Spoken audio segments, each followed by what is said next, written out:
સમાચારોની શરૂઆત કરીએ। ગુજરાતમાં ભૂપેન્દ્ર સરકારના 3 વર્ષ પૂર્ણ થયા છે, ત્યારે 3 વર્ષ દરમિયાન સરકારે કેવી કામગીરી કરી, આગામી વર્ષ દરમિયાન સરકાર નાગરિકો માટે કયા નવા આયોજનો કરવાની છે, આરોપીઓના ઘર પર ફરતા બુલડોઝર અંગે શું નીતિ છે, તે વગેરે તમામ બાબતે પ્રભારી મંત્રી ઋષિકેશ પટેલે સંદેશ ન્યૂઝ સાથે ખાસ વાતચીત કરી। મુખ્યમંત્રી તરીકે ભૂપેન્દ્ર પટેલ એટલે કે દાદાની સરકારને આજે 3 વર્ષ પૂર્ણ થયા છે અને આ 3 વર્ષમાં રાજ્ય સરકારે અનેક પ્રકારની સિદ્ધિઓ હાંસિલ કરી છે। કોઈ પણ પ્રકારના ઇન્ડેક્સ હોય, જેમાં હેલ્થ હોય, એજ્યુકેશન હોય કે રોજગારી હોય, રાજ્ય સતત અગ્રેસર આગળ વધી રહ્યું છે અને અગ્રેસર ગુજરાતના 3 વર્ષના આ સૂત્ર સાથે સરકાર ચાલી રહી છે। રાજ્ય સરકારના પ્રવક્તા અને સિનિયર મંત્રી ઋષિકેશભાઈ પટેલ સાથે સીધા વાત કરીશું। ઋષિકેશભાઈ, 3 વર્ષ દાદાની સરકારને પૂર્ણ થયા છે અને સરકાર પણ હવે કહે છે કે અગ્રેસર ગુજરાતના 3 વર્ષ। આપ આ 3 વર્ષની સિદ્ધિઓ છે, ગુજરાતના લોકોની સુખાકારીને પહોંચી વળવા માટે આ 3 વર્ષ અને સિદ્ધિઓ કેવી રીતે આપ વર્ણવો છો?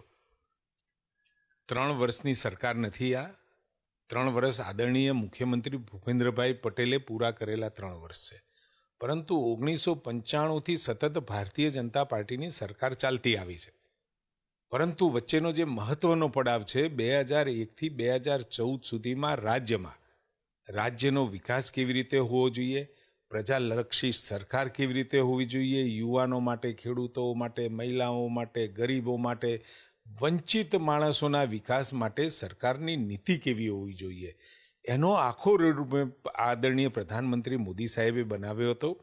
એમાં પૂરક એના પછી આદરણીય આનંદીબેન, આદરણીય વિજયભાઈ અને હવે આદરણીય ભૂપેન્દ્રભાઈ પટેલ સાહેબ, અને અમારા માટે તો સોનામાં સુગંધ ભળ્યા જેવું છે કે ઉપર આદરણીય પ્રધાનમંત્રી મોદી સાહેબ બેઠા છે અને નીચે અહીંયા ભૂપેન્દ્રભાઈ પટેલ બેઠા છે, એટલે વિકાસની જે વાત છે ને પાંખો લાગી છે અને વિકાસ તે જ ગતિએ કે જેમાં જ્યારે અત્યારે દુનિયા ચોથી ઔદ્યોગિક ક્રાંતિ તરફ જઈ રહ્યું છે, ટેકનોલોજીનો વિસ્ફોટ અને વિજ્ઞાનનો વિસ્ફોટ દુનિયામાં થઈ રહ્યો છે, એવા સમયે ગુજરાતનો યુવાન અને ગુજરાતના ઉદ્યોગપતિઓ અને સાથે એ ઉદ્યોગો માટે એક બેસિક પ્લેટફોર્મ સારામાં સારું મળી રહે, ઉદ્યોગોને મદદ કરવાવાળો વિષય એટલે લોજિસ્ટિક્સ સપોર્ટ સરકારનો મળી રહે અને નાના મોટા ક્યાંય અંતરાયો સિવાય ઉદ્યોગો ફાલે રાજસ્વ સરકારને આપતા થાય અને રોજગારી સરકારને મળતી થાય, એના પાછળનો મુખ્ય ઉદ્દેશ હોય છે અને આ ઉદ્દેશ્ય સફળ કરવામાં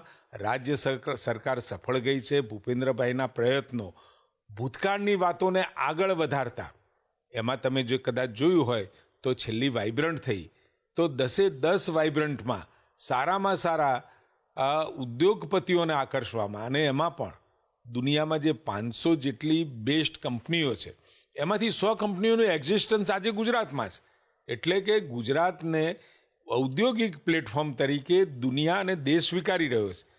એ વાતમાં પણ અમે આગળ વધ્યા છીએ। સાથે જે નાનો વર્ગ છે, ખેડૂત છે કે નાનો કોઈ ગરીબ વર્ગ છે, તો એના માટેની પણ અલગ વિવિધ યોજનાઓ દ્વારા એના જીવનને પુષ્ટ કરવાનું કામ એ ભૂપેન્દ્રભાઈએ કર્યું છે, આગળની સરકારોએ કર્યું હતું, પરંતુ જેમ જેમ આવકો અને કેન્દ્ર સરકારનો સપોર્ટ મળતો ગયો, નરેન્દ્રભાઈનો સપોર્ટ મળતો ગયો, એમ એ યોજનાઓને વધુ તીવ્ર ગતિએ અમે લોકો સુધી પહોંચાડી શક્યા છીએ।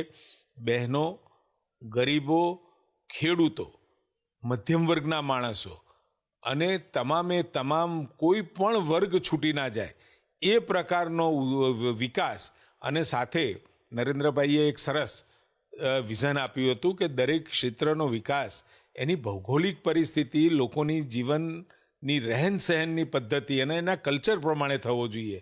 એ બાબતમાં ગુજરાત પાસે તમામ વૈવિધ્યતા સભર આ પૃષ્ઠભૂમિ છે, એટલે એ પ્રમાણે અમે વિકાસમાં આગળ વધી રહ્યા છીએ। વાઇબ્રન્ટનો આપે ઉલ્લેખ કર્યો, વાઇબ્રન્ટમાં જે પ્રકારની સ્થિતિ છે અત્યાર સુધીના વાઇબ્રન્ટમાં, એને લાવવા માટે સરકાર અલગ અલગ પ્રકારની પોલિસીઓ પણ લાવે છે સમયાંતરે। આ પોલિસીઓ તો સરકાર બનાવે છે, પરંતુ પોલિસીઓનું અમલીકરણ કેટલું થાય છે? ઘણી વખત એવું થતું હોય છે કે પોલિસી માત્ર બનીને કાગળ ઉપર જ રહી જતી હોય છે। વાસ્તવિક સ્થિતિ, લોકોને લાભ મળે એવી શું પોલિસીઓમાં જોગવાઈઓ અથવા તો પોલિસીઓ કેટલી એવી અમલીકરણ તરફ આગળ વધી છે? પોલિસી ડ્રીવન સ્ટેટ તો પહેલેથી ગુજરાત રહ્યું છે ને, એમાં પણ 11 નવી પોલિસી આવી છે અને એ 11 નવી પોલિસીની અંદર આત્મનિર્ભર ભારતની દિશામાં આદરણીય નરેન્દ્રભાઈએ જ્યારે વાત કરી હોય, એક હોલિસ્ટિક એપ્રોચ સાથે તમામ વિભાગો અને વિષયોની અંદર કોઈ પણ વિષય એવો કોર્નર ન છૂટી જાય કે જ્યાં ડેવલપમેન્ટની તકો હોય. એટલે આ 11 પોલિસીઓ દ્વારા અને એમાં પણ જ્યારે આદરણીય પ્રધાનમંત્રી મોદી સાહેબ ભારતને સેમિકન્ડક્ટરનું હબ બનાવવા જઈ રહ્યા હોય, એમના પ્રયત્નોથી દુનિયાની પ્રખ્યાત કંપનીઓ ભારતને પોતાનું પ્લેટફોર્મ બનાવવા માગતી હોય અને ગુજરાતને એમાંથી શરૂઆત કરતી હોય. 3 કંપનીઓ આવી ગઈ છે અને 4થી કંપની પણ આવી ગઈ છે. એટલે દરેક દુનિયાના કોઈ પણ ખૂણે બનતા ઇલેક્ટ્રોનિક્સ ગેજેટમાં ભારતની બનાવેલી ચીપ ફિટ થાય એનું સ્વપ્ન પ્રધાનમંત્રી મોદી સાહેબ રાખી રહ્યા છે અને એને આગળ વધારતા સેમિકન્ડક્ટર પોલિસી અહીંયા અમે ઇન્ટ્રોડ્યુસ કરી છે, જેથી કરી ખૂબ સરળતાથી આ ક્ષેત્રની અંદર આગળ ઉદ્યોગ સ્થાપવા માગતા કોઈ પણ જણને સારું પ્લેટફોર્મ મળી શકે અને સાથે યુવાનો માટે પણ સેમિકન્ડક્ટરના ક્ષેત્રમાં કામ કરવાવાળા યુવાનો તૈયાર થાય એના માટે એજ્યુકેશન ડિપાર્ટમેન્ટે પણ પ્રયત્ન કરી અને સેમિકન્ડક્ટરને પણ એજ્યુકેશનનો ભાગ બને અને વધુમાં વધુ સેમિકન્ડક્ટરમાં યુવાનો નિપુણ બને. નાના સ્કિલથી માંડી અને ઉપરની જોબ સુધીના તમામ પ્રકારના સેમિકન્ડક્ટરના આખા જે એનું સ્ટ્રક્ચર છે એ સ્ટ્રક્ચરમાં દરેક જગ્યાએ ફિટ થાય એવા યુવાનો પણ અહીંયાથી તૈયાર થાય અને અહીંયાથી તૈયાર થયેલા યુવાનો મળે એટલે સ્વાભાવિક એ ઉદ્યોગોને એના જે એમ્પ્લોઈઝ છે એ પણ વ્યાજબી ભાવે મળી રહે એ માટેનો પ્રયત્ન એજ્યુકેશન અને રાજ્ય સરકાર કરી રહી છે. ગુજરાતના યુવાનો સ્કિલની સાથે રોજગારી પણ ઝંખી રહ્યા છે. છેલ્લા કેટલાય વર્ષોથી એવી સ્થિતિ છે કે રોજગારી માટે સરકારી નોકરીઓ હોય અથવા તો આ ખાનગી ક્ષેત્રની જે કંપનીઓ આવે છે એમાં ગુજરાતના યુવાનોને રોજગારીનું પ્રમાણ ઘણું ઓછું હોય છે. વિધાનસભામાં સરકાર પણ કબૂલે છે કે જે નિયમો છે 70% 80%નો રેશિયો એ નથી પાલન થતું. સરકારી નોકરીઓના સંદર્ભમાં જોઈએ તો અનેક જગ્યાઓ ખાલી છે. સરકાર કહે છે કે 27,000થી વધુ જગ્યાઓ શિક્ષકોની ખાલી છે, 10,000 કરતાં વધુ જગ્યાઓ ક્લાર્કની એની ખાલી છે. હાઈકોર્ટમાં કહે છે સરકાર કે 13,000થી 15,000 જગ્યાઓ પોલીસની ખાલી છે. તો આ ખાલી જગ્યાઓ જે છે નવું માનવબળ મળે એ પ્રકારની કોઈ વિવિધ યોજનાઓ, કે કારણ કે લાંબા સમયથી આ પદ્ધતિ છે થાય છે ચાલી આવે છે, યુવાનોને શું કહેશો? તમામ વિભાગમાં ભરતી માટેના કેલેન્ડર મોકલી આપ્યા છે. એના સિવાય જે ભરતીઓ કરવાનું જે જાહેર કર્યું છે તમામ ભરતી પ્રક્રિયા જે સરકારે જેટલી ભરતીઓ કરવાનું નક્કી કર્યું છે જાહેર કર્યું છે એની તમામની પ્રક્રિયા ચાલી રહી છે. એવું નથી કે ખાલી જાહેરાત થઈ છે. અને આજ સુધીના ઇતિહાસમાં જેટલી ભરતીઓનું કહ્યું છે ને જાહેરમાં જે વાત કરી છે એ તમામ ભરતીઓ થઈ છે. ક્યાંક સમયમાં પ્લસ માઇનસ થઈ શકે, કારણ કે ખૂબ મોટી સંખ્યામાં ભરતીઓ કરવાની હોય એટલે ખૂબ સાવધાની સાથે એ ભરતીની આખું આયોજન કરવું પડતું હોય છે. એના કારણે ટૂંક સમયમાં સારામાં સારા આયોજન સાથે ક્યાંય નાનું મોટું ક્યાંય ગેપ ના રહી જાય, લેકિંગ ના રહી જાય અને કોઈ પણ પ્રકારની ફરિયાદ આ પરીક્ષાર્થીઓ પાસેથી ન ઉદ્ભવે એ રીતે આ પરીક્ષાનું આયોજન આપણે કરીશું અને ટૂંક સમયમાં એ ભરતી કરીશું. કાયદાના વ્યવસ્થાના સંદર્ભમાં વાત કરીએ તો છેલ્લા કેટલાય સમયથી ગુજરાત છે એ ડ્રગ્સ માટે ફેમસ થયું છે. લોકો એટલે બહારના દેશોમાંથી જે ડ્રગ્સ આવે છે એ ગુજરાતમાંથી પોલીસ પકડે છે.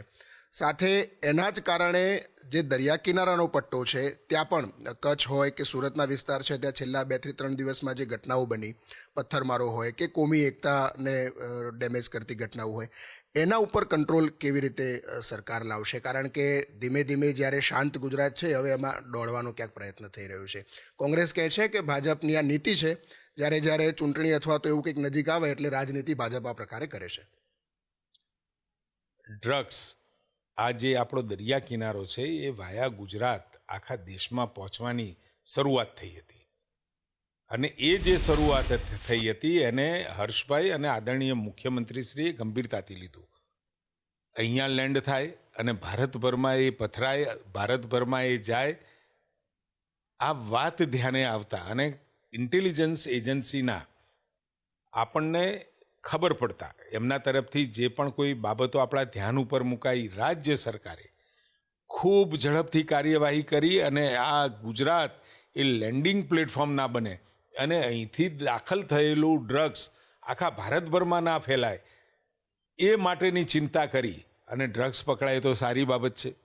સરકાર પ્રોએક્ટિવલી આ ડ્રગ્સ પકડવામાં ખૂબ લાખો કરોડોનું આ ડ્રગ્સ ગુજરાતે પકડ્યું છે અને એ ડ્રગ્સ ભારતમાં ન જઈ અને અહીંયા જ આપણે રોકી શક્યા છે. ગૌરવનો વિષય. આમાં રાજકીય વિષય નથી. એમાં કોંગ્રેસ હોય, ભારતીય જનતા પાર્ટી કે કોઈ પણ વ્યક્તિ કે રાજકીય વ્યક્તિ હોય, એના માટે તો ગુજરાતમાંથી પેસતું ડ્રગ્સ અહીંયા ને અહીંયા રોકી પાડવામાં ગુજરાતની સરકાર, અહીંના ગૃહ વિભાગને જે સફળતા મળી છે, આજે તમે સમગ્ર દેશના બધા રાજ્યોમાં જો તો સૌથી વધારે ડ્રગ્સની મુહિમ કોઈએ ઉપાડી હોય તો ગુજરાતે ઉપાડી છે. વધુમાં વધુ ડ્રગ પકડવાનું, એના ઉપર કાયદેસર પગલાં લેવાનું એ આ ગુજરાતે કર્યું છે. અને ગુજરાતને કોઈ દિવસ આદરણીય પ્રધાનમંત્રી મોદી સાહેબે જે શાંત અને સલામત ગુજરાત આપ્યું હતું એને સાચવી રાખવાની જવાબદારી રાજ્ય સરકારની છે.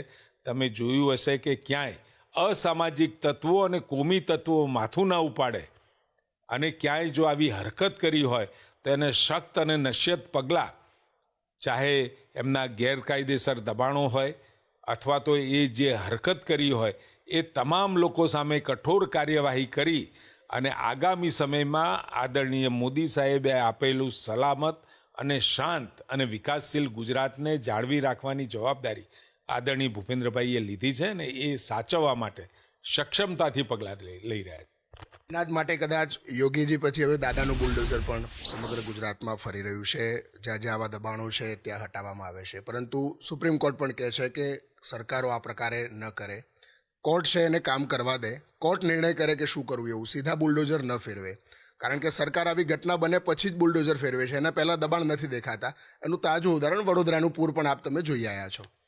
દબાણોમાંથી અસામાજિક પ્રવૃત્તિઓનો ફેલાવો રાજ્ય સરકાર અથવા તો એ જે તમામ વિસ્તારો માટે એવા દબાણો દૂર કરવા માટે પ્રધાનમંત્રી મોદી સાહેબ જે રીતે શાંત અને સલામત ગુજરાત આપીને ગયા છે એ જ રીતનું શાંત અને સલામત ગુજરાત અને અસામાજિક તત્વો ક્યાંય પનાહ ન લઈ શકે, ક્યાંય પનાહ લઈને ત્યાં આગળ આ પ્રકારની પ્રવૃત્તિઓ ના કરી શકે, એના માટે દાદા અને હર્ષભાઈએ જે પગલાં લીધા છે એ કાબિલે તારીફ છે. એટલે બુલડોઝર તો દરેક જગ્યાએ જ્યાં આગળ ગુજરાતની શાંતિ અને સલામતીને દોડવાનો પ્રયત્ન થશે ત્યાં ચાલશે. ગામડાના સ્તર સુધી જોઈએ તો આપ હમણાં ભારતની આંતરરાષ્ટ્રીય સરહદ કચ્છની સરહદે પણ જઈ આવ્યા છો. એટલે જે વિસ્તારની જે પરિસ્થિતિ છે આરોગ્યની દ્રષ્ટિએ, તો ગુજરાતમાં હજુ તમને લાગે છે કે આરોગ્ય માટે ખાસ છેવાડાના જે ગામડાઓ છે, અંતરિયાળ ગામડાઓ છે, એ પછી સરહદી વિસ્તાર હોય કે આદિવાસી વિસ્તારમાં અંતરિયાળ ગામડાઓ હોય, ત્યાં હજુ પરિસ્થિતિ વધુ મજબૂત કરવાની અથવા તો જે ફેસિલિટી લોકોને મળી રહે એ જરૂરિયાત હોય એવું લાગે છે હજુ? કારણ કે આજે પણ એવા વિડીયો આવે છે કે કોઈને હોસ્પિટલ લઈ જવા હોય તો ઊંચા કરીને લઈ જવા પડે છે, ત્યાં રોડની કનેક્ટિવિટી એટલી નથી હોતી તો એને પેલી ડોલીમાં કે એમાં નાખીને લઈ જવા પડે છે. અને કચ્છનું તાજું ઉદાહરણ છે કે 16 લોકોના મૃત્યુ થયા તાત્કાલિક સારવાર ન મળી એટલા માટે. વરસાદની પરિસ્થિતિના કારણે તમે કહ્યું એવા ચિત્રો, ક્યાંક ખભા ઉપર લઈ જવા પડે, ટ્રેક્ટરમાં લઈ જવા પડે, એવી પરિસ્થિતિ એ ચોમાસા અને અતિવૃષ્ટિ પણ કેવી છેલ્લા કેટલાય વર્ષોના ઇતિહાસમાં જોશો તો ગુજરાતમાં આ વખતે એવરેજ જે વરસાદ પડ્યો છે બધા ઝોનોમાં જ આપણે ગણીએ તો લગભગ 125%, એટલે કે 125% જેટલો વરસાદ ગુજરાતમાં આવ્યો. એટલે એટલા પૂરતું ક્યાંક એવા દ્રશ્યો આપણે ધ્યાનમાં આવ્યા છે. પરંતુ જે ઇન્ફ્રાસ્ટ્રક્ચર ગુજરાતે જે તૈયાર કર્યું છે એમાં જ્યાં નાની મોટી 30થી 40 કિલોમીટરના અંતરે આપણને પીએચસીની ફેસિલિટી મળી રહે એ પ્રમાણેની વ્યવસ્થા કરી રહ્યા છીએ.